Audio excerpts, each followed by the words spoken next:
पैसे निकालने के लिए बहन का कंकाल लेकर बैंक पहुंचा भाई। कंधे पर लेकर 3 किलोमीटर तक चलता रहा। बैंक कर्मचारियों ने कहा था कि जिसका खाता है उसे लेकर आओ। सोचिए, अगर किसी इंसान को अपने ही हक के पैसे निकालने के लिए अपनी मरी हुई बहन का कंकाल कंधे पर उठाकर 3 किलोमीटर तक पैदल चलना पड़े, तो क्या यह सिर्फ एक अजीब घटना है या फिर सिस्टम की सबसे बड़ी नाकामी? जी हाँ, ये मामला है इंसानियत, मजबूरी और सिस्टम की सख्ती के बीच पिसते एक भाई की, जिसने अपने दर्द को साबित करने के लिए वो कर दिया जो शायद कोई सोच भी नहीं सकता। दरअसल ओडिशा के कंझोर जिले के एक छोटा सा गांव है, जहां रहने वाला है एक व्यक्ति जीतू मुंडा, जिसकी जिंदगी पहले ही संघर्षों से भरी हुई थी। लेकिन 26 जनवरी उसके जीवन में ऐसा दिन बनकर आया जिसने सब कुछ बदल दिया। उस दिन उसकी बड़ी बहन कालारा मुंडा इस दुनिया को अलविदा कह गई। बहन के जाने के बाद जीतू बिल्कुल अकेला पड़ गया, ना परिवार ना सहारा, बस कुछ यादें और एक उम्मीद उस पैसे की जो उसकी बहन के खाते में जमा था। जीतू मुंडा की आर्थिक हालत पहले से ही खराब थी। दिहाड़ी मजदूरी करके जैसे तैसे अपना गुजारा करता था।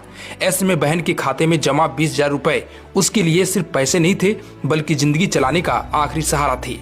लेकिन यह काम इतना आसान नहीं था। जीतू कई बार बैंक गया, हर बार एक ही उम्मीद लेकर कि आज पैसे मिल जाएंगे, लेकिन हर बार उसे एक ही जवाब मिला कि जिसका खाता है उसे लेकर आओ। अब सोचिए, एक भाई जिसने अपनी बहन को खो दिया, वो उसे वापस कैसे लाएगा? हालांकि जीतू ने बैंक कर्मचारियों को बताया कि उसकी बहन अब इस दुनिया में नहीं है, लेकिन बैंक कर्मचारियों ने उसे कोई स्पष्ट जानकारी नहीं दी, जैसे नॉमिनी क्या होता है या पैसे निकालने के लिए सही प्रक्रिया क्या है। दिन बीतते गए और जीतू की हालत और खराब होती गई और उम्मीद भी धीरे धीरे खत्म होने लगी। तभी एक दिन उसने ऐसा फैसला लिया जिसे सुनकर हर कोई शून्य रह गया, क्योंकि जीतू मुंडा अपनी बहन की कब्र के पास पहुंच गया और उसने कब्र खोद दी। वो अपनी बहन का कंकाल निकालकर अपने कंधे पर रखकर 3 किलोमीटर पैदल चल पड़ा। जैसे ही जीतू ओडिशा ग्रामीण बैंक की शाखा में पहुंचा और उसने कंकाल को बरामद में रखा, वहां मौजूद हर कोई दंग रह गया। लेकिन यह सिर्फ एक घटना नहीं थी, यह एक सवाल था कि क्या हमारा सिस्टम इतना जटिल हो चुका है कि एक अनपढ़ इंसान को अपने हक के पैसे पाने के लिए इतना बड़ा कदम उठाना पड़े। वही मामला बढ़ता देख पुलिस को बुलाया गया। थाना प्रभारी निरीक्षक किरण प्रसाद साहू मौके पर पहुंचे। उन्होंने स्थिति को समझा और जीतू से बात की।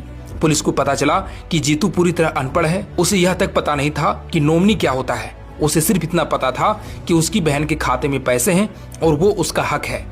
जिसके बाद पुलिस और प्रशासन ने जीतू को समझाया कि पैसे निकालने के लिए एक प्रक्रिया होती है। उसे भरोसा दिलाया गया कि उसकी मदद की जाएगी और जल्द ही उसे पैसे मिल जाएंगे। जिसके बाद पुलिस की मौजूदगी में बहन के कंकाल को दोबारा कब्र में दफनाया गया। एक बार फिर जीतू ने अपनी बहन को अलविदा कहा, लेकिन इस बार उसकी आंखों में सिर्फ दर्द नहीं था, बल्कि एक उम्मीद भी थी। लेकिन इस पूरी घटना के बाद सबसे बड़ा सवाल यही उठता है कि क्या यह सिर्फ जीतू की गलती थी